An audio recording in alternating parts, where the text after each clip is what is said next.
18 senador ang mga hudas na mukhang alagad, ngunit ang kanilang mga kilos ay balasubas. Lahat naman ho tayo makasalanan, pero ang nakakaya, yung isang pare na kung makahusga at makatawag ng hudas, kung makapagsalita, mas hudas pa. Alam mo yun? 'Di ba? Ang daming nawalan ng kabuhayan. Flood control projects. Bilyon ang halaga. Walang nagsalita ni isa sa inyo. Ikaw rin, nagsalita ka ba? Hindi. PhilHealth funds, pinaglaban mo? Hindi. Nag-convene na ang Senado para sa impeachment trial ni Vice President Sara Duterte. Nagkaroon muna ng debate noong Martes bago tuluyang nanumpa si Senate President Chis Escudero bilang presiding officer ng impeachment court. Is hereby declared open and called to order. Una nang itinakda ang pagdinig noong Hunyo 2, subalit ipinagliban ni Escudero. Marami daw prioridad ang Senado at ito ang dapat pagtuunan ng pansin. Ang pagpaliban ng pagdinig ay nagbunga ng maraming diskusyon, pagbabatikos, pagpuna at pagkabahala. Maraming nabahala dahil matagal nang isinumiti sa Senado ang impeachment complaint, pero hindi tinutugunan ng Senado. Nakasaad sa 1987 Constitution na kapag naisumiti na ang impeachment complaint, ay dapat itong aksyonan agad ng Senado. Dalawang senador naman ang nagsampa ng resolusyon na nagpawalang bisa sa impeachment complaint laban kay VP Sara. Unang naghain ng resolusyon ay si Senador Ronald Bato de la Rosa at kahapon ay si Senador Robin Hood Padilla para ipawalang bisa ang impeachment complaint laban kay Sara. Una nang sinabi ni Abato na malaki ang tsansa ni Sara na mapawalang sala dahil sa numbers ng mga senador nakakampi rito. Pero ang aksyon ni Bato ay taliwas sa ginawa niyang pagpa-draft ng resolusyon na nagpawalang bisa sa impeachment complaint. Kung alam pala niya na mananalo si VP Sara, bakit kailangang mag-file ng resolusyon na nagpababasura sa impeachment complaint? Dahil sa hindi agarang pagkilos ni Escudero, maraming law school sa bansa ang nanawagan na ituloy ang impeachment trial. Una nang nanawagan ang mga law professors sa University of the Philippines na simulan ang pag-trial kay VP Sara.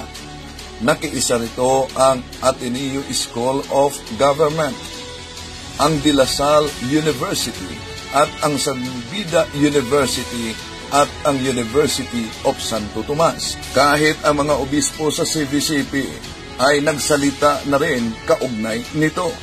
Ngunit matapos ang debate kagabi, sa butong 18-5, ipinabalik ng Senado ang impeachment complaint sa Kongreso. Unconstitutional daw na ibalik ng Senado sa Kamara ang Articles of Impeachment sa kaso ni VP Sara Duterte. Sinabi po yan ni House Prosecutor Congresswoman Isabel Zamora sa programang The Big Story ng One News. Labag daw ito sa saligang batas dahil trabaho raw ng Senado na simulan agad ang impeachment trial. Ganito rin sinabi ni former Supreme Court Associate Justice Antonio Carpio. Constitution, there is no other option for the Senate but to cold trial. They have no power or authority to remand the same back to Congress. The prosecutors or any taxpayer can go to the Supreme Court to question the action of the impeachment court on the basis of violation of the Constitution. Kayo, pabor ba kayong hayaang gumulong na lang ang impeachment trial laban kay VP Sara? Hayaang ilantad ang mga inaakusa sa kanya para marinig ng taong bayan. Hayaan namang marinig ang mga dipinsa ni VP Sara. Huwag hadlangan ang pagsaliksik ng katotohanan. Tara, tatalakayin natin ito.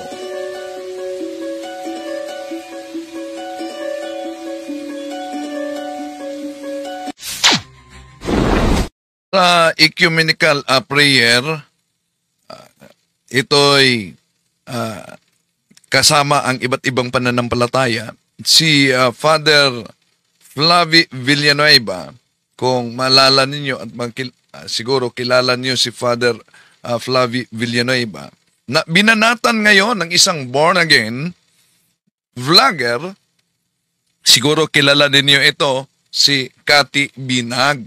Isang born-again ito. So, born-again, ibig sabihin, walang pagkakaiba sa kulto. Si Kibuloy, born-again din. Kaya, suportado ni Cathy Binag, itong si Pastor Apollo Kibuloy, ang self-proclaimed appointed Son of God. Kaya, ang banat ni Cathy Binag, ang mga taong humusga, 18 senador, ang mga hudas na mukhang alagad, ngunit ang kanilang mga kilos ay balasubas. Lahat naman ho tayo makasalanan, pero ang nakakaya, yung isang pare na kung makahusga at makatawag ng hudas, kung makapagsalita, mas hudas pa. Alam mo yun? Yan, kung makapagsalita umano, mas hudas pa. Una, si Judas pinagkaluno ang Panginoon. Di ba ba? Ngayon, reaksyon ni Father Flaviano Lopez Villanueva, mga kapatid, kaugnay sa nangyari sa Senate dahil ipinabalik sa Kongreso ang ilang miyembro na nagiging huwis sa Senate ang nagsagawa ng mosyon at nagvotasyon. Kaya, yung mga eksperto sa batas, nagpahayag na very unconstitutional ang ginawa. Bakit? Una, sila'y tinatawag na huwis o hukom. So, dapat sila ay mag-act as a hukom, huwis. Pero ang nangyari, ilan sa mga senadors na naging hukom para sa impeachment trial ay parang abogado ni VP Sara. Nakalimutan na ba na di po ba si VP Sara mismo ang nagpahayag na handa siyang harapin ang naturang kaso na isinampa laban sa kanya. At tandaan natin na ang impeachment trial, mga kapatid, hindi yan ibig sabihin na ang inireklamo tulad ni VP Sara ay makasalanan na. May due process. Ito'y isang pagkakataon na ipaliwanag niya, halimbawa, yung 460 million na confidential funds sa noon pa, sa siyudad ng Davao, tinalo pa ang Makati, ang Manila, ang Quezon City, ang Cebu City na may 75 million na confidential funds noong 2022. At hindi lang yan, yung 125 million na confidential funds na sa loob lamang ng 11 araw na gasto.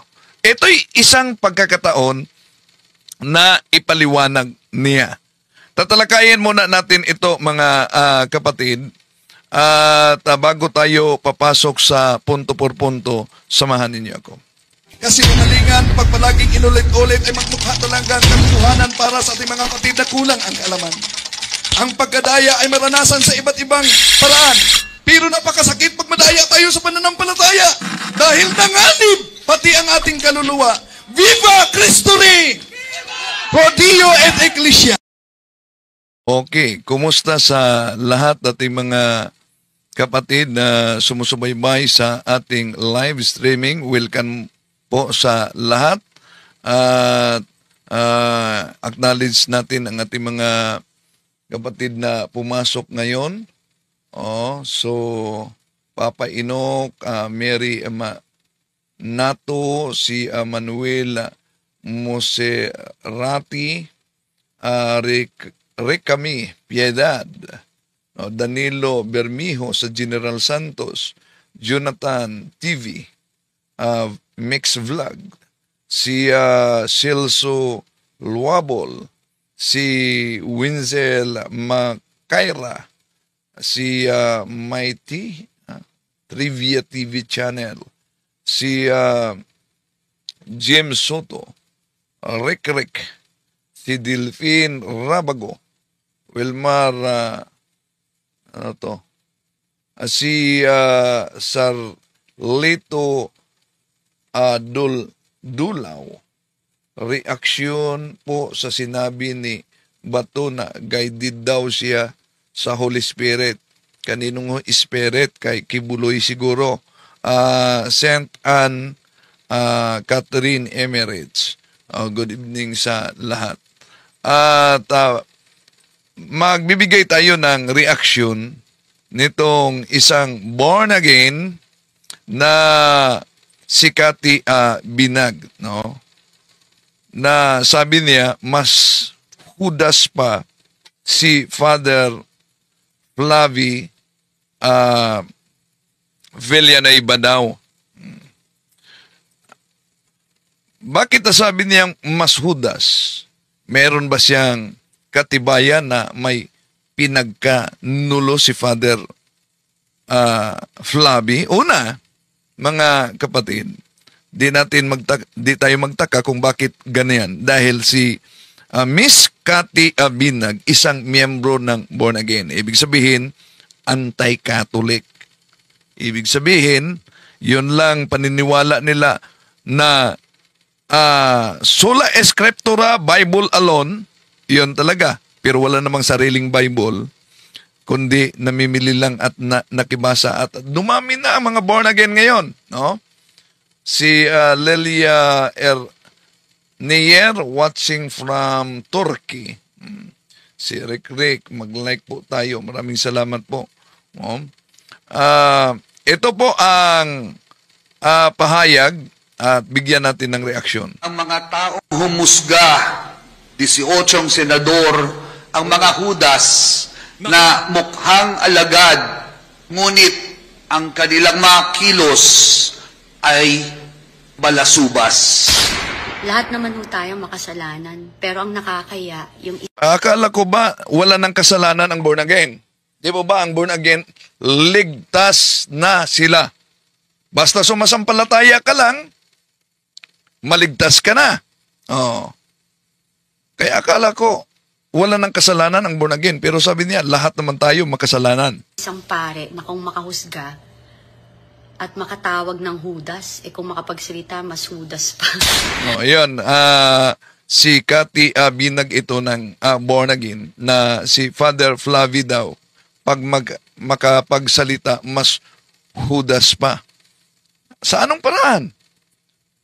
Dahil lang ikay isang born again, dahil lang ikay anti-katoliko, kaya sa reaksyon ni Father Flavi na yung mga mambabatas na senador, ang 18 na bumuto na ibalik sa Kongreso ang impeachment complaint. Yun ang tinawag niyang hudas. Bakit? Yung mga eksperto, kahit nga dating Supreme Court Justice, nagsabi na dapat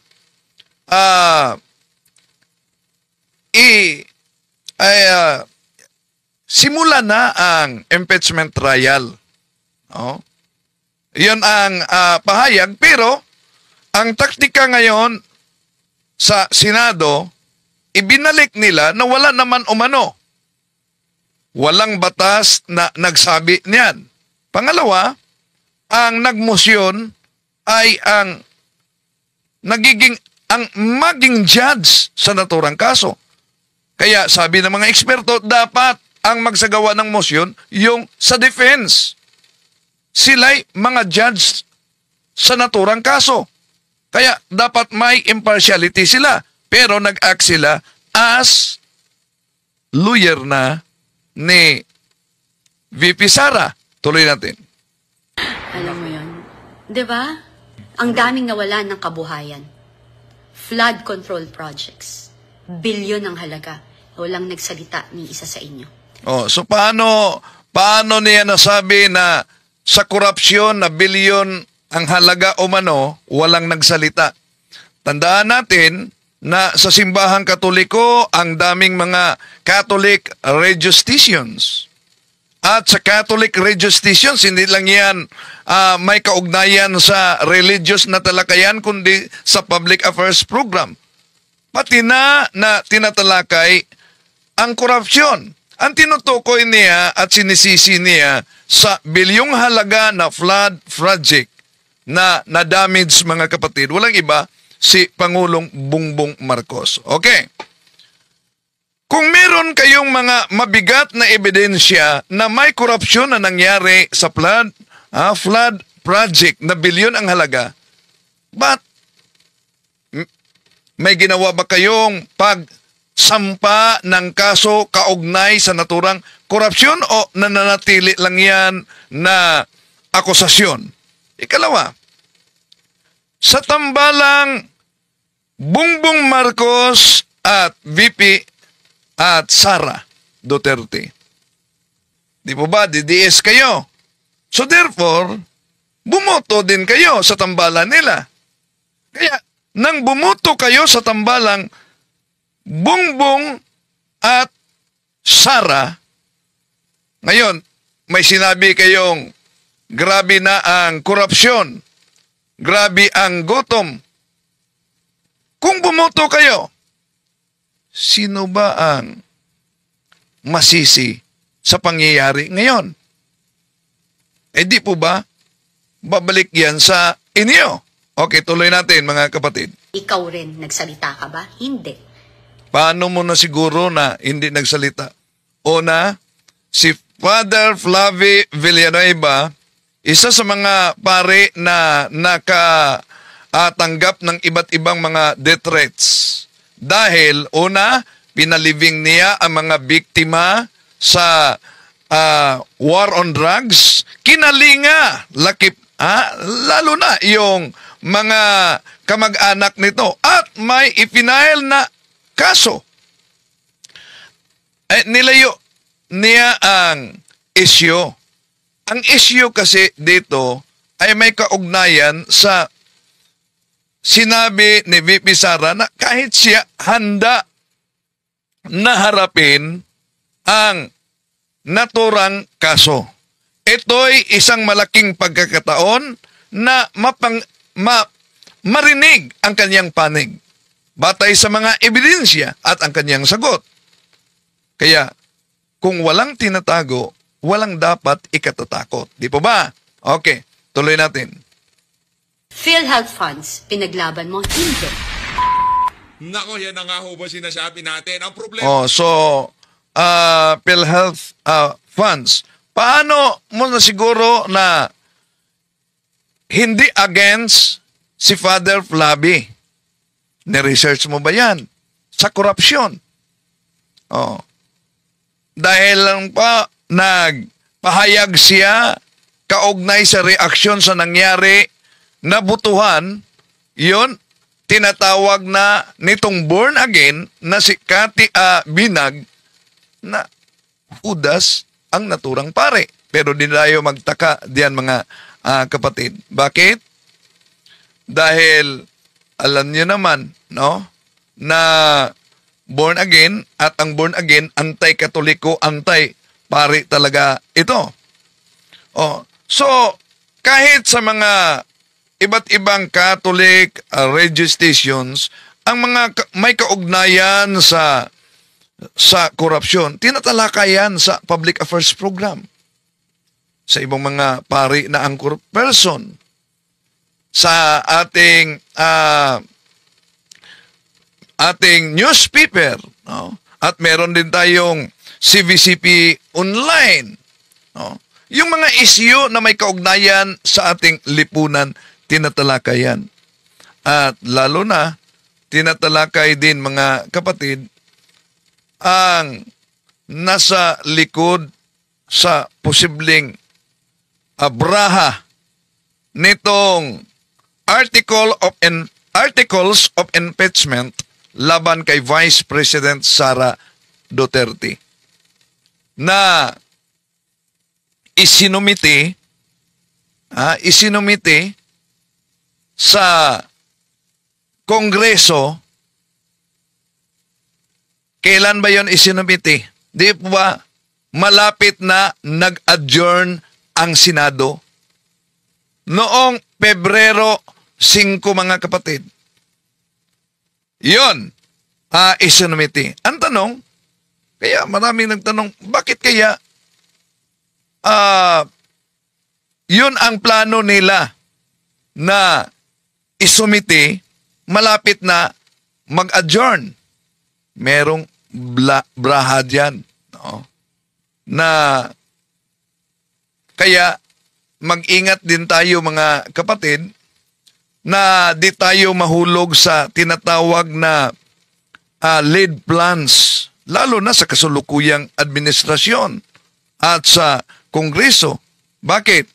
Dahil, una, malaking posibilidad na naisumiti ito na malapit na mag-adjourn ang Senado para magiging ma-cover up ang naturang issue sa mga kasalukuyang issue at problema sa ating bansa.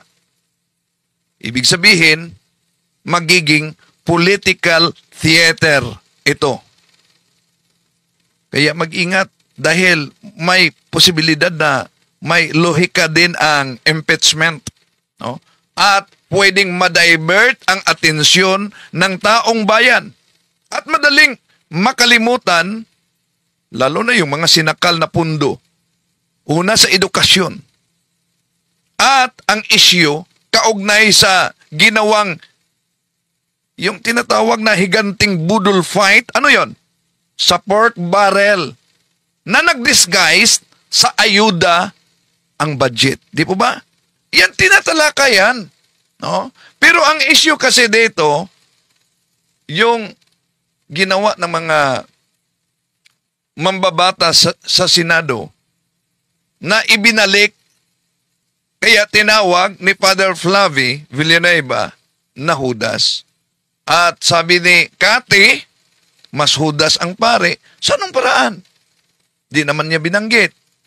Dahil po ba ikay born again?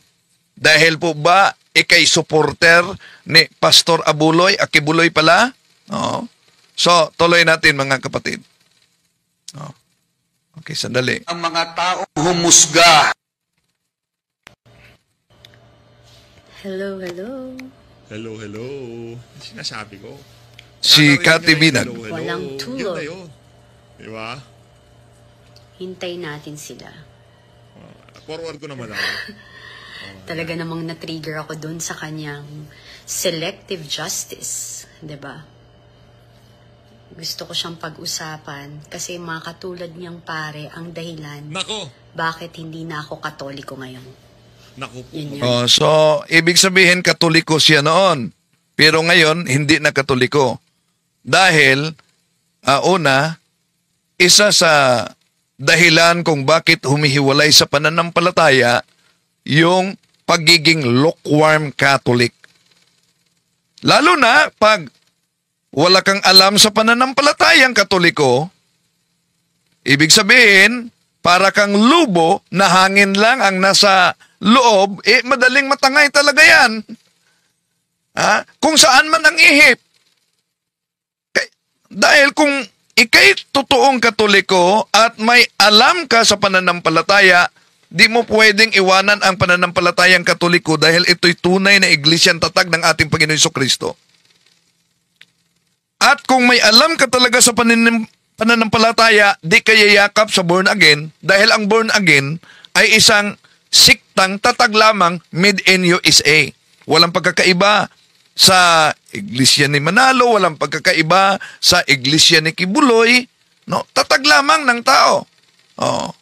So, sabi niya, ang ganong ori o manong pare tulad ni Father Clavio ang dahilan kung bakit siya lumipat sa born again. Una, si Father Flavi Villanueva nanindigan para sa hustisya. Ayaw mo ba yon? Di po ba may sinampahan ng kaso at may nakulong na ng mga pulis at napatunayan beyond reasonable doubt sa kasong pagpatay sa pamamagitan sa ginawa nila ni Father Flavi. So, yun ba ang dahilan kung bakit iniwan mo? Ano po ba ang gusto ninyo bilang born again na ngayon? Na hayaan na lang yung mga biktima na walang hustisya. Yun po ba ang gusto ng mga born again? Sabi niya, si Father Flavi, isa sa mga dahilang pare o mano kung bakit siya humihiwalay sa Katoliko. Kung bakit siya naging born against. So, una, basa-basa naman pag may time, unang Juan, Kapitulo 2, 18-19, nandito na ang mga Antikristo. Sila'y galing sa atin, ngunit sila'y humihiwalay sa atin upang makilala na sila'y hindi kasama natin. Tanong, sino ba ang katuparan niyan? Walang iba. Yung mga born again, yung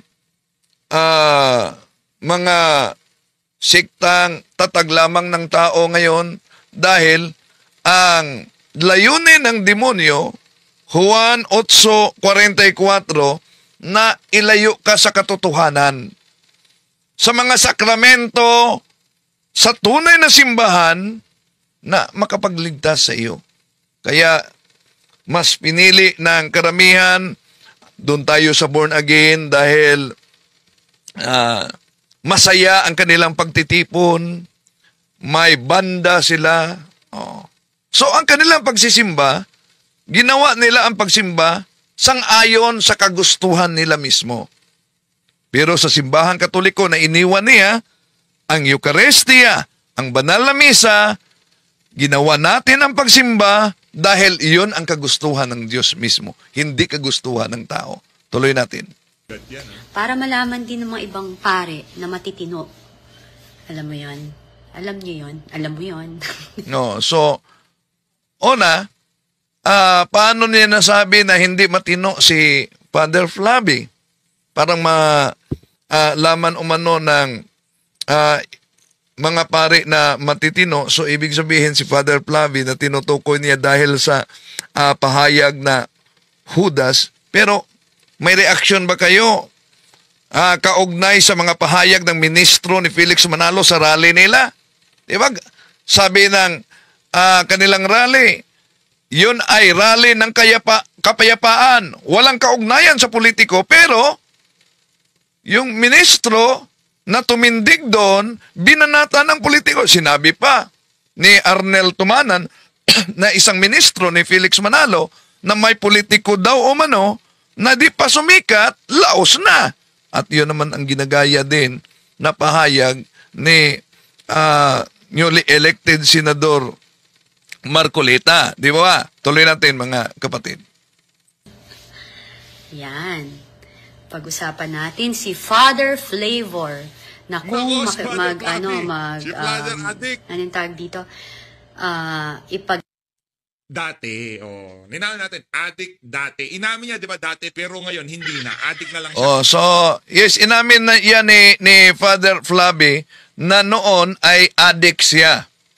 Pero, si Father Flavi, noon hindi pa siya pare, addict talaga siya. Pero siya ang testamento na pag ang isang tao, ang isang addict ay bigyang pagkakataon, ay malaki talagang tulad ni Father Flavi, no? Malaking pagbabago. Kaya anong nangyari? Kinalingan niya ang mga kamag-anak sa mga pinaslang, mga pinatay. tinulungan niyang masampahang kaso ang mga gumagawa nito. Oh, meron silang organisasyon. No? Pagkatapos, sabi nitong born again, kayo, meron ba kayong naitulong, lalo na sa mga biktima sa anesthesia, na si Father Flavi, Judas daw. Wala naman siyang batayan kung paano nagiging Judas. Basta lang, dahil siya'y born again. Tuloy natin. Di Lima. Lagi niya kasama eh. Nga dati nag-addict daw siya. Pero ngayon, hindi na. Si Father Flavi. Naglalaban ang hustisya para raw sa bayan. Yun ang sabi niya, dati addict. Totoo yan, no? So, yun ang katibayan na kahit gaano ka makasalanan ang tao, meron pang pagkakataon sa pagbabago. Tulad kay Father Flavi. Na noon ay nalunong sa droga, pero pumasok sa seminaryo, naging pare at aktibo na sa mga isyu na may kaugnayan sa ating lipunan, lalo na sa mga biktima sa pagpatay na may kaugnayan sa droga. At yung iba na tinaniman lang at may nasampahanan ng kaso. Tuloy natin. Napaka-selective. Diyos me. Diba? Si Father Flavor. Flavor of the month. Kasi selective ang kanyang pagpili ng hustisya. Salamat. So paano nagiging selective? Lagay natin sa inyo na banat. Si Father Flavi, may mga naisampa ng kaso sa mga pulis at may mga pulis na napatunayan sa korte na makasalanan beyond reasonable doubt. Paano nagiging selective yan? Na meron bang mga born again na gumawa, mga pastor na born again, na nanindigan at gumawa katulad sa ginawa ni Father Flavi na kahit siya ay nakatanggap na ng iba't ibang pagbanta sa kanyang buhay, ngunit nanindigan pa rin para sa mga nangangailangan ng hustisya. Okay. Paano nagiging selective? Dahil po ba sa pahayag lang ni Father Flavi na yung mga huwis sa Senado ay napabor na ibalik ang impeachment, articles of impeachment sa Kongreso, tinawag niyang Judas. Kung si Father Flavi ay mas Judas pa, sa anong paraan? Wala naman siyang inilabas na katibayan. Di ba? Kung sa paanong paraan, naging mas Judas pa si Father Flavi. So, diyan natin makita na andali lang pala ng miyembro ng born again na maghusga na wala namang batayan. Anong batayan? Ni Miss Cathy Binagbe na mas Judas pa si Father Flavi. May nilatag ba siyang batayan? Wala. So, tuloy natin mga kapatid. Naiirita ako. Naiirita na umano siya sa pahayag ni Father. Natural, una, ba't di ka mairita? Nasa kaanib ka na ng born again. Ang born again ay anti-Catholic. Umanib ka sa siktang tatag lamang ng tao. Umanib ka sa born again. Kaya, natural na lamang. Sino po ba ang may pakay na matatag yung mga born again, yung iba't ibang mga siktang tatag lamang ng tao? Tingnan ang 2 Korinto, kapitulo 11, versikulo 12 hanggang 15. Walang iba. Ang author kung bakit dumami ang iba't ibang mga sikta para mailayo sa tunay na iglesia, walang iba. Kung tignan nyo, si Satanas lang. Kaya di tayo magtaka na sa ganun lang na pahayag, nairita na siya at pagkatapos, di ka ba nairita na muntik na makipagsuntukan si Robin Hood Padilla, Senador Robin Hood Padilla doon sa Senado? Di mo ba yun nakita? No. Tuloy natin. Lahat naman ho tayo makasalanan, pero ang nakakaya, yung isang pare na kung So lahat naman tayo makasalanan. Akala ko ba nanindigan ka sa pananampalatayang born again? Ha? Ang born again, sabi nila, ligtas na daw sila. Kaya kung ligtas na sila, wala na silang kasalanan. Imagination lang yan nila. Pero sabi niya, lahat naman tayo makasalanan. And then, makahusga at makatawag ng Judas, kung makapagsalita, mas Judas pa. Yun. Si Father Flavie, pag makapagsalita, mas hubadas pa. Then, ilatag mo yung ebidensya. Sa anong paraan nagiging mas Judas pa si Father Flavie ikumpara sa tinawag niyang mga Judas?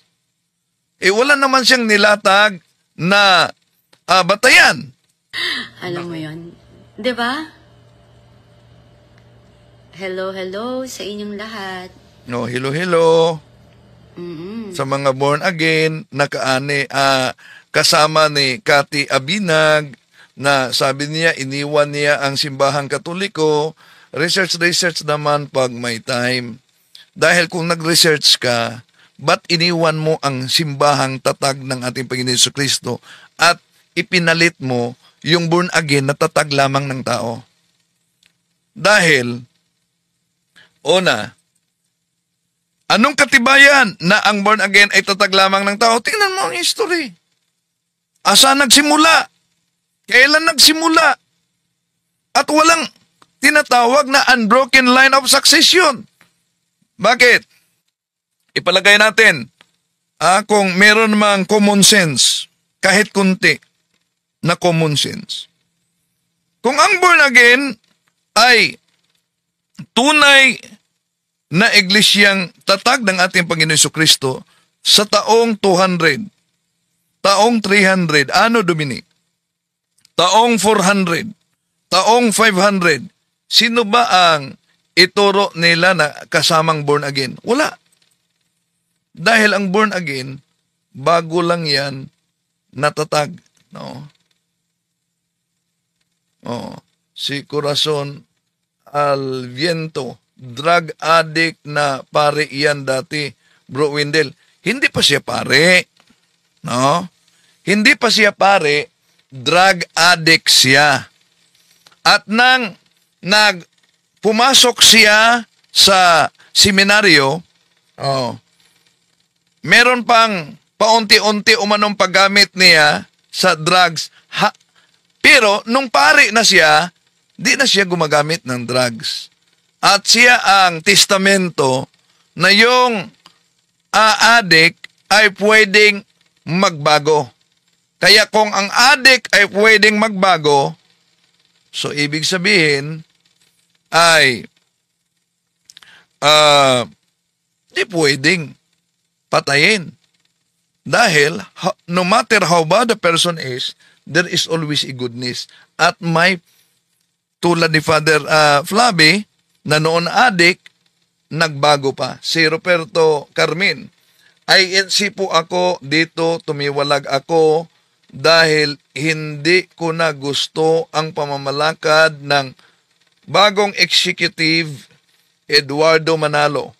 Simula po noong umupo si Ka Eduardo ay magulo na, dumating sa puntong tiniwalag ang kaniyang ina at naputol na, no? So si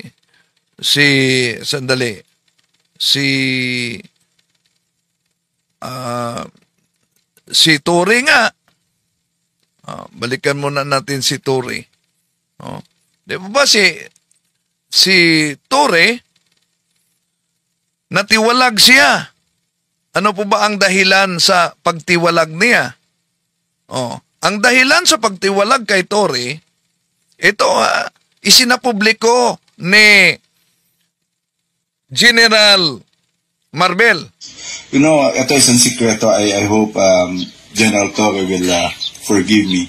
But this is one secret na ngayon ko lang nalaman. At, and ito po is a secret. I hope General Torre will not in any way get mad at me.